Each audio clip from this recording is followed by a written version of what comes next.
illness, with a third of people dying within a year and more than half within 2 years of diagnosis. The last thing terminally ill people and their families should be worrying about are their finances. The Scrap 6 Months campaign by the Motor Neurone Disease Association, which is based in my constituency of Northampton South, has managed to bring the important issue of payments to those with terminal illnesses to the fore, and I welcome the Department of Work and Pensions review of the special rules for terminal illness announced last July. But can I ask the Prime Minister to join me in pressing the DWP to complete its review and to scrap 6 months? Well, Mr. Speaker, I'd like to pay tribute to my honourable friend and the work he's doing for those suffering from motor neurone disease, which is indeed a terrible illness. And we're doing everything we can to ensure that the welfare system works for sufferers of that illness. And that's why the Department of Work and Pensions is indeed looking at how they can change the way we help people nearing the end of their life with the most severe conditions, including motor neurone disease. And I'm sure that my honourable friend, the Right Honourable Friend Secretary of State for DWP, would be only too happy to meet my honourable friend at an early meeting, earliest convenience. Leader of the Opposition, Jeremy Corbyn. Thank you, Mr. Speaker. Mr. Speaker, I would like to start by paying tribute to Andrew Miller, the former member for Ellesmere Port in Neston, who sadly died on Christmas Eve. He sadly lost to this House. He spent over 20 years here, was an expert on science and technology, made an enormous contribution to this House. Our thoughts are with his family and his friends, and he's deeply mourned on this side of the House for the great contribution that he made.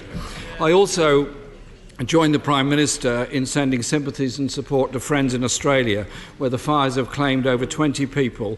Along with the loss of human life, hundreds of millions of animals have also been destroyed as a result of this. This is a warning of what global warming does to all of us, and we've got to take this very, very seriously, the threat of climate change. And I joined the Prime Minister also in thoughts going to the friends and family of those who died sadly in the Ukrainian plane that crashed in Tehran last night.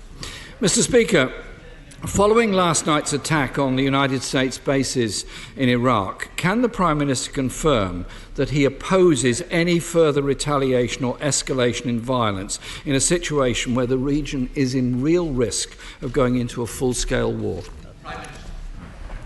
Well, Mr. Speaker, of course I can confirm that, and I can point out to the Right Honourable Gentleman that the United Kingdom has been working solidly since the crisis began to bring together in particular our European allies in their response. And the House will have noted the E3 declaration that was issued by France, Germany and the United Kingdom, in which we drew particular attention to the baleful role played in the region for a very long time by Qasem Soleimani, and that was a collective European view, but a view that doesn't yet appear to be shared by the Right Honourable Gentleman. I've been interested in all his commentary that he hasn't yet raised that matter.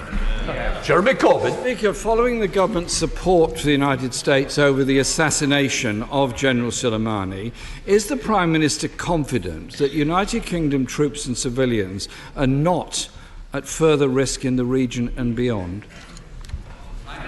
Mr. Speaker, I can of course confirm, and that's an important question, that as far as we can tell, and there were no casualties last night sustained by the US, and no British personnel were injured in the attacks. And we are doing everything we can, of course, to protect UK interests in the region, with HMS Defender and HMS Montrose operating in an enhanced state of readiness to protect shipping in the Gulf. And as the House heard yesterday from my right honourable friend, the Secretary of State for Defence, we've relocated non-essential personnel from Baghdad to Taji, and we will do everything that we can to prevent an escalation. Jeremy Corbyn. The government has said that it's sympathetic to the assassination of General Soleimani.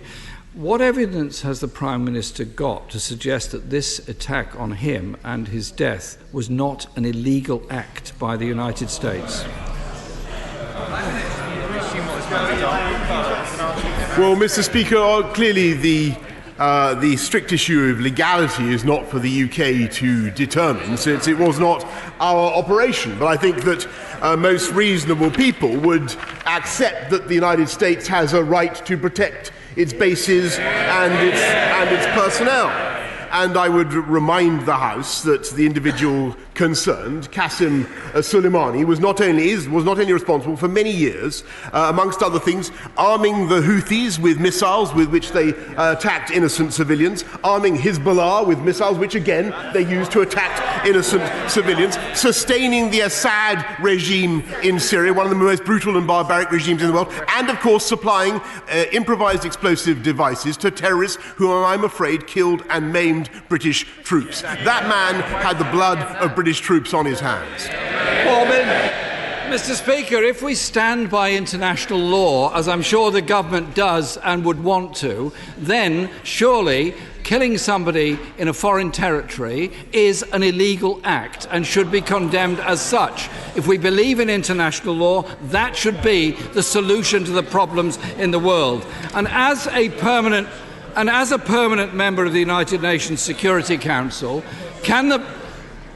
as a permanent member of the UN Security Council, could the government say what representations have been made to ensure that the Iranian officials that want to attend the Security Council in order to try to bring about a resolution to the very dangerous situation in the region will be allowed to attend? And in the event of the US administration blocking them, what representations will he personally make to President Trump to make sure the UN can operate in the way that it should and must be able to operate?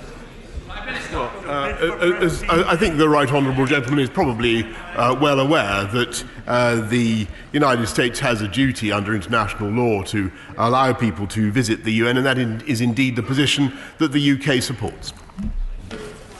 Jeremy Corbyn. Iraqi Parliament passed a resolution calling for foreign troops to leave their country.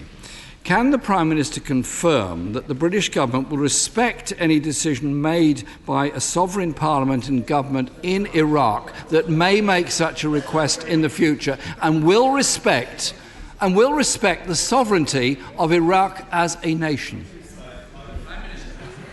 Well, Mr. Speaker, I spoke, as the House can imagine, I've spoken extensively to our friends around the world, including our friends in Baghdad. And Prime Minister al-Mahdi, who, of course, has, like many people in Iraq, has come to rely and depend on the support of coalition forces, not least from the UK.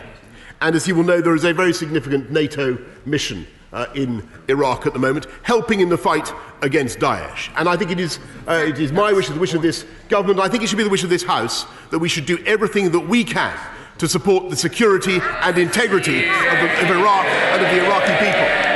Jeremy Corbyn. My question was if the government would respect the sovereignty of Iraq, its parliament and its government, and the Prime Minister did not answer that question. The United States' actions have undoubtedly escalated the risk of a dangerous conflict and in an already destabilised region, putting civilians, UK troops and nationals at risk and leaving the Iran nuclear deal in danger of being dead in the water. This government's response is not putting the interests of this country first, but instead seems more interested in prioritising the Prime Minister's relationship with President Trump over the security of the region and of this country. Isn't the truth, Mr. Speaker, that this Prime Minister is unable to stand up to President Trump because he's hitched his wagon to a trade deal with the United States, and that prioritises everything else that he ought to be considering?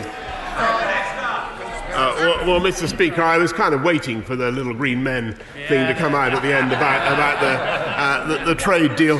This is absolute fiction. But what I will say is that the UK will continue to work for de-escalation in the region. I think we're having a great deal of success in bringing together a European response and in bridging the European response with that, of course, of our American friends, and working both with the Iranians and with the Iraqis to dial this thing down. But he should be in absolutely no doubt. And this is, of course, the leader of the opposition who has famously received £10,000 from Iranian Press TV.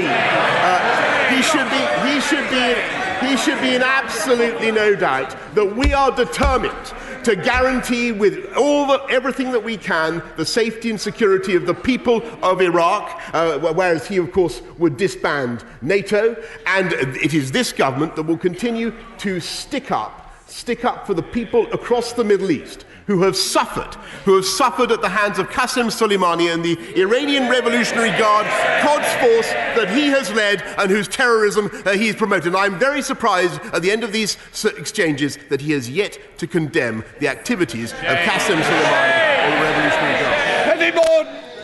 In the last 10 years, there have been volumes of reports, independent reviews and recommendations calling for an end to inappropriate inpatient care for people with learning disabilities or challenging behaviour. In the wake of the Winterbourne View scandal alone, there were 7 such reports. As we start a new decade, would my right honourable friend state how many people are still trapped in inappropriate care settings and instruct the Department of Health to act on those recommendations and the asks of families and campaigners so these very vulnerable people can get the care they need and deserve? I thank my right honourable friend for the passionate campaign that she wages. I can tell her the number, its current number is 2,190, which is patently unacceptable, but it is moving down. My right honourable friend, the Health Secretary, tells me the number is coming down rapidly. We have a pledge to reduce it by 50%, and I'm sure that he will meet her very shortly. Ian Blackford. Thank you, Mr. Speaker. Can I welcome you to your place? Wish you, all members and staff, a good new year. And I associate myself with the remarks of the Prime Minister for our friends in Australia and the tragedy of the Ukrainian airline crash. And, Mr. Speaker, we want to see the resumption of democracy in Iraq. We want to see the return to peace. And, of course, we support all measures to make sure that diplomatic efforts can get us to a better place. Mr. Speaker, Prime Minister, who should determine the future of Scotland? The Prime Minister or the people who live in Scotland? Mr. Speaker, I think the answer is very clear. It's the people of Scotland who voted decisively only 4 or 5 years ago to stay members of the most successful political partnership in history by a decisive majority in a once-in-a-generation choice. Ian Blackford. Mr. Speaker, this is about democracy. In 2016, the people of Scotland voted to remain in the European Union, yet they're being dragged out of Europe against their will by this Prime Minister. In 2019, the people of Scotland elected a majority of SNP MPs to Westminster. The Scottish National Party won the election on the premise of Scotland's right to choose its own future, rejecting the Prime Minister who lost more than half his seats in Scotland. Mr. Speaker, today the Scottish Parliament will decline legislative consent to the withdrawal bill we are deliberating later today. Why is this Conservative government dismissing the will of the people of Scotland, ignore their voicing and disregarding our Parliament? Mr. Speaker, I think the real question is why does the SNP keep going on about breaking up the most successful union in history to distract from their abundant failures in government? Look at what's happening. In spite of getting an extra £9 billion, in spite of getting £9 billion a year from the UK Exchequer, which of course they would lose if they were so foolish as to break away, they are mismanaging their healthcare, and you're seeing, I'm afraid, no, it is not the fault of Scottish pupils, but you're seeing Scottish schools falling behind in educational standards. Concentrate on what you're doing and stop going on about breaking up the union. At the heart of our One Nation government is our manifesto commitment. A strong society needs strong families.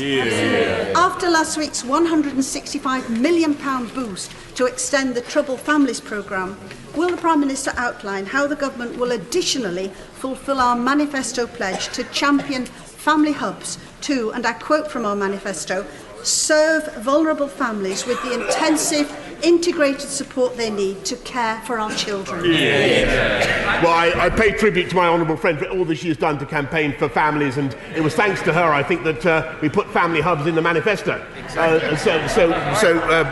Be in no doubt that we're working now with local authorities to champion and to deliver family hubs. Thank you. Finally, it appears that some action is being taken against Northern Rail. Will the Prime Minister commit to stripping them of their franchise, and will he also commit to devolving the power and the money to the regions so that local people have the power over their local transport and never have to suffer the appalling catalogue of delays, overcrowding, cancellations and disruptions that have gone on far too long? Well, I have to say to the honourable lady that I must say I share her outrage, and I do understand what she is saying, and we are developing contingency plans for a replacement for Northern Rail. But what we are also doing, and she raises the point, we are also looking at the whole way the franchising system operates, and she'll have seen the Keith Williams's very, very valuable report on that. Paul Holmes. Thank you, Mr. Speaker. My right honourable friend has always been a vocal advocate of localism. So what advice can he give to my constituents who are concerned about the local Lib Dem Council's unwanted housing plan in Eastleigh, which would lead to even more overdevelopment without securing the vital infrastructure that Eastleigh needs?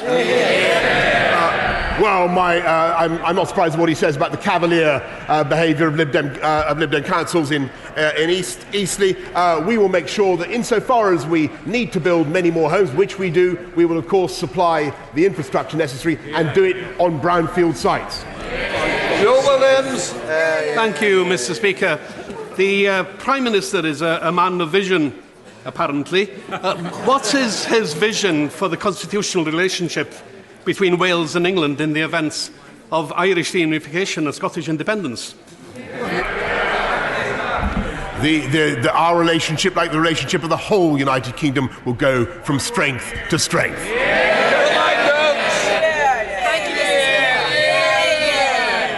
American company Wheelabrator has a track record of breaching environmental legislation in the USA and now seeks to build a massive incinerator in the beautiful Tess Valley. Local residents are looking to this government because of their concerns about emissions levels and are seeking reassurance from my right honourable friend that regulations on emissions from incineration will be further enhanced and greener alternatives encouraged. Well, I've seen her point with great concern, Mr. Speaker, because as we move to a net zero economy, which we will by 2050, under this groundbreaking Conservative government, it is vital that we tackle that kind of emissions, and that's why we're establishing an Office for Environmental Protection, and I will chair a new Cabinet Committee to drive forward action on climate change across the whole of government. Thank you, Mr. Speaker, and a Happy New Year to you and all your staff and everyone in the House. The Prime Minister knows that his Get Brexit Done slogan was vacuous. He also knows it's not even the end of the beginning, with no deal firmly back on the table. So will he now acknowledge that any job lost and any impact on British industry as a result of his Brexit policy is firmly at his door? Mr. Speaker, contrary to the predictions of the gloomsters, unemployment is at a record low. We put on about 800,000 jobs since the referendum, and we will indeed get Brexit done by January the 31st. Thank you, Mr. Speaker. For social justice, for life chances, for opportunities for the next generation, education is the key. And that is why the Prime Minister's pledge for additional funding is so welcome, especially for historically underfunded areas, such as Dorset and Poole. But equally important are discipline and standards. Will the Prime Minister ensure that there is a continued focus on the most disadvantaged, especially when it comes to vital literacy and numeracy skills? Yes, indeed I will, Mr. Speaker, and I pay tribute, by the way, to my honourable friend, the member for Chichester, I think, where is he, who campaigned for so long for synthetic phonics, which has done such a huge amount to help kids to read in this country. This is the only country in the G7 where performance of disadvantaged pupils has actually improved in reading since 2009. We need to do more, and as my honourable friend says, that is why we're investing more now, record sums, in education. Brendan O'Hara. Margaret Thatcher, John Major, and his own immediate predecessor all accepted that the Union of the United Kingdom can only be maintained by consent. Start again, Brendan. Start again. Thank you, Mr. Speaker. What a bunch of gods! Start again. Can't hear. Start again. Thank you, Mr. Speaker. Margaret Thatcher, John Major, and his immediate predecessor all accepted that the Union of the United Kingdom can only be maintained by consent. Yet, despite winning 3 elections seeking to test that consent, the Prime Minister insists that the SNP government does not have a to independence referendum.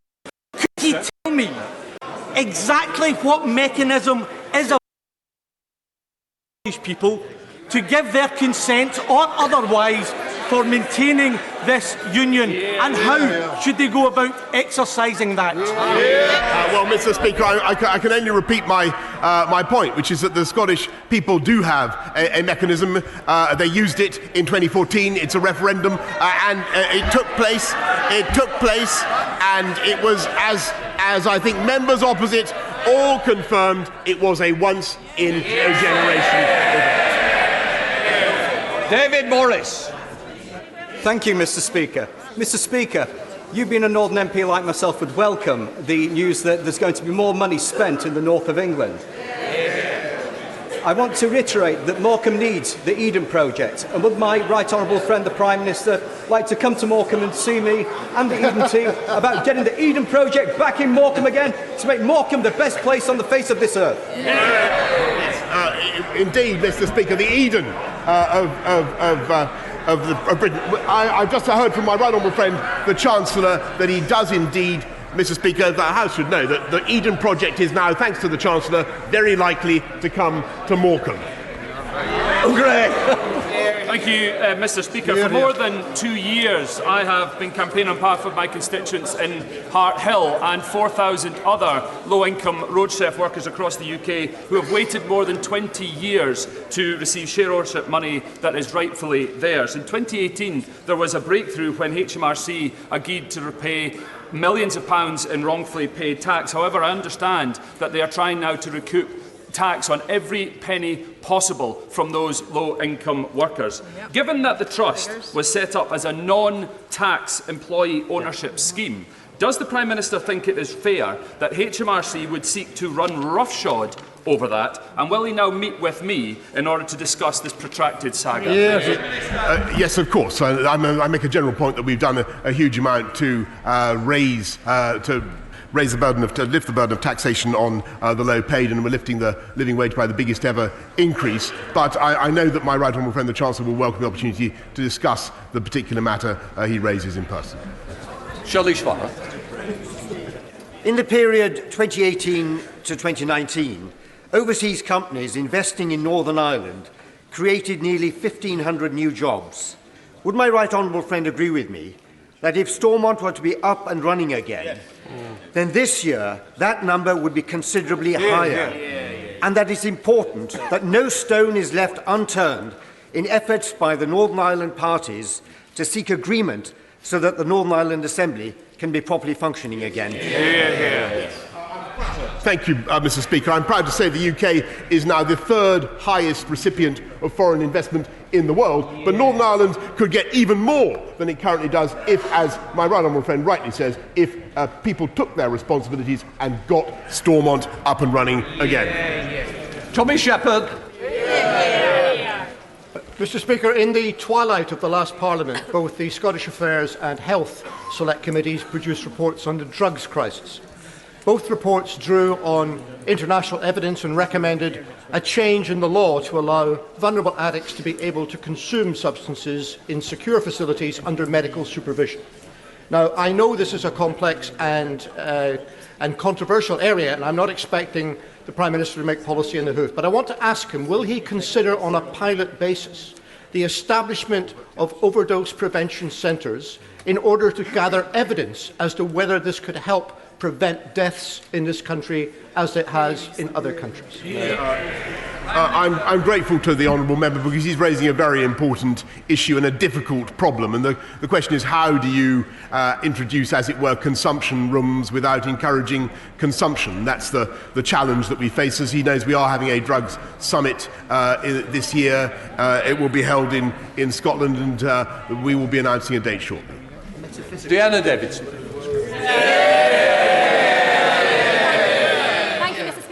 My local NHS trust is currently consulting on closing the stroke rehabilitation service at Bishop Auckland Hospital.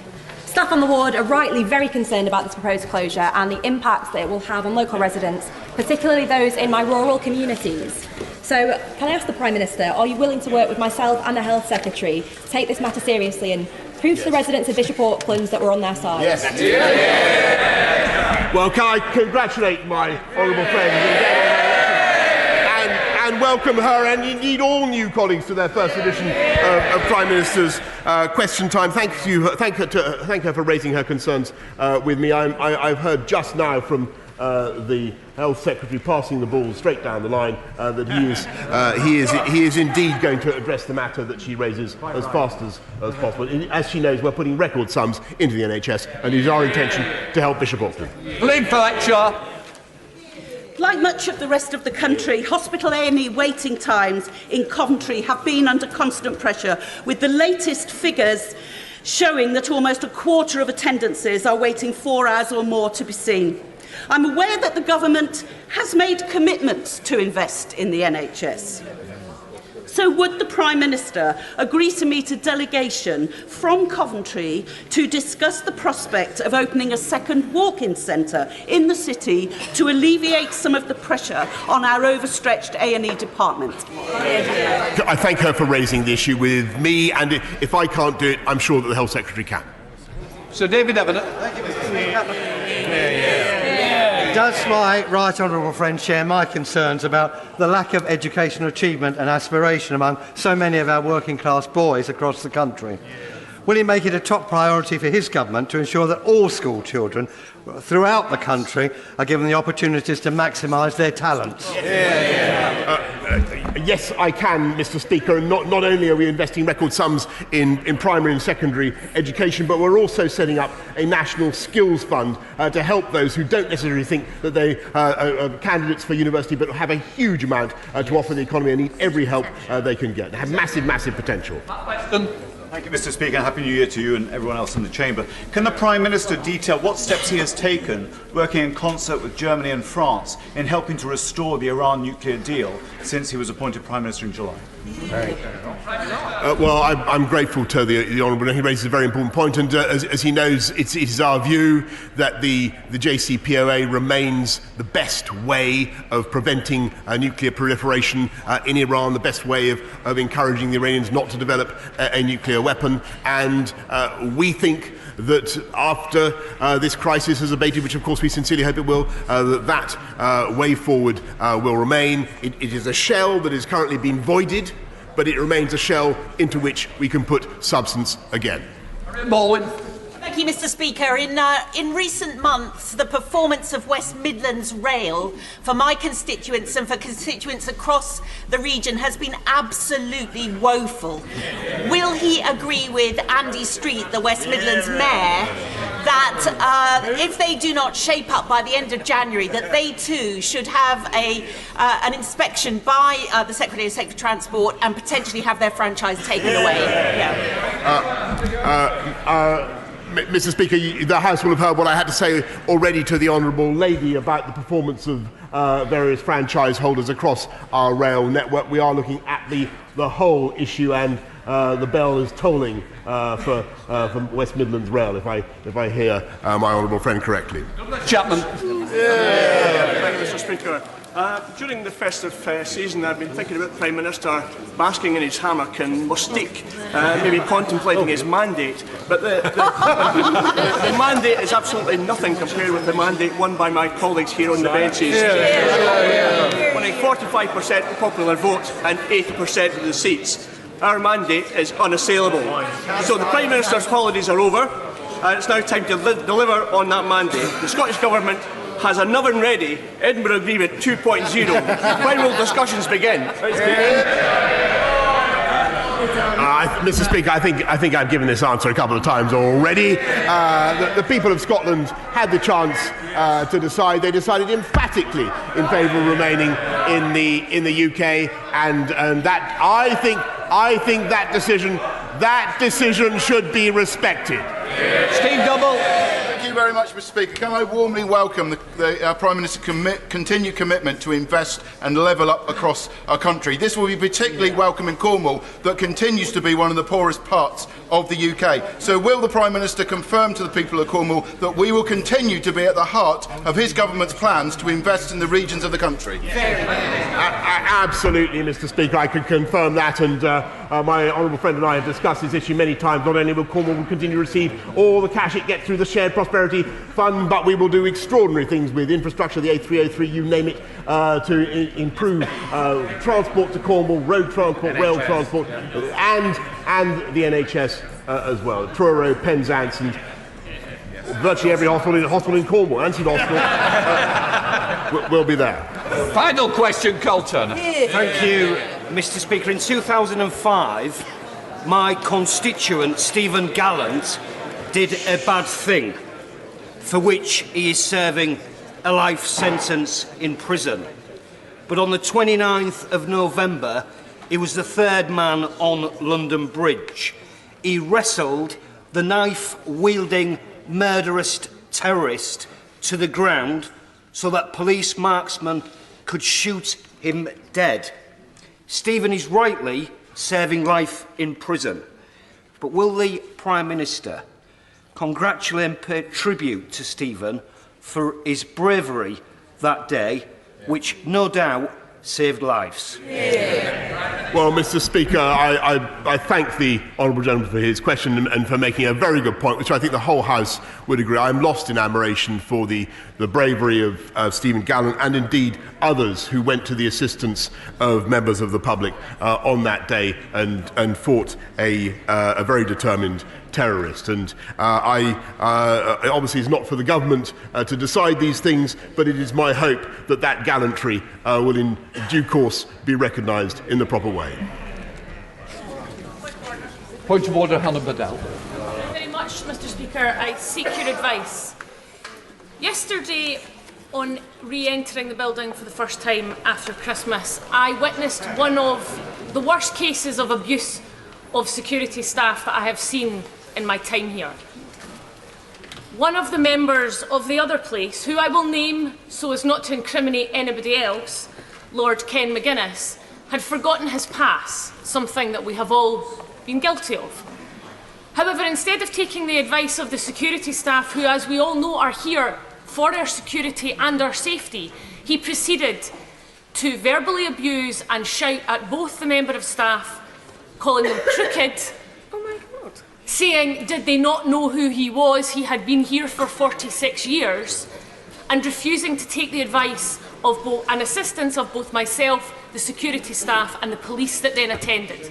I have reported this incident to the authorities, but I seek your advice, as the member is not elected, so I am interested to know to whom he is accountable and what can be done to make sure no member of staff on the estate is ever treated in that way or abused in the manner which I and others witnessed yesterday. First of all, let me say, no member of staff of either house should have to put up with abuse. I would say we have a policy that runs through all of this estate, and I would always encourage members to respect the people who are carrying out their duties to make sure we are safe. And that's what I would also say is normally we would not name a member of either house in this way, but what I do take very seriously is that staff carrying out their duties should not have to put up with abuse. What I would say is we are aware of the situation. I would expect those in another place to look into that, and I want to reassure those staff that it will not be tolerated, and we will ensure that that message goes across to all members of both houses. Point of order, Michael Fabric. Mr. Speaker, I don't think it will have escaped anybody's attention, but nevertheless I think it's worth making the point that we went through all the names on the order paper for Prime Minister's questions, and a number of other colleagues on both sides got in, and we finished at about 12:31, and no one had to suffer abuse from the chair. So with that, may I wish you a very happy New Year and many more. Well, one says I don't want to use up the time on that basis of being about me. Gareth Thomas. Mr. Speaker, I'm grateful to you. Liridan Saliluka, who was originally from Kosovo but had a British passport and was, before he was arrested and imprisoned at Belmarsh, resident in the London Borough of Harrow, was recently found dead in his cell. Whilst the Prison Service Ombudsman appears to be investigating, there appear to have been delays, according to his family, in getting a post-mortem to take place. I wonder what avenues are available to me as a Member of Parliament from the said London Borough of Harrow to encourage that autopsy to take place as a matter of urgency. The issue's been raised, and I know the Home Secretary is here in the team. But I say it's not an issue for me personally now, but I'm sure that it will be picked up and dealt with. Right, what I'd like to do now is go on to presentation of bills. Secretary Priti Patel. Windrush Compensation Scheme Expenditure Bill. Second reading what day? Tomorrow. We now come to presentation of bills. Secretary Robert Butland. Moved. Prisoners' Disclosure of Information about Victims Bill. Second reading what day? Tomorrow. Tomorrow. We now presentation of bill under Secretary of State Matt Warman. Telecommunications Infrastructure Leasehold Property Bill. Yes, of course. And somebody nods. Marvellous. Right. We now second reading what day? Tomorrow. Excellent. The clerk will now proceed to read the orders of the day. European Union Withdrawal Agreement Bill Committee. Now. Order. Thanks, everybody. Yeah.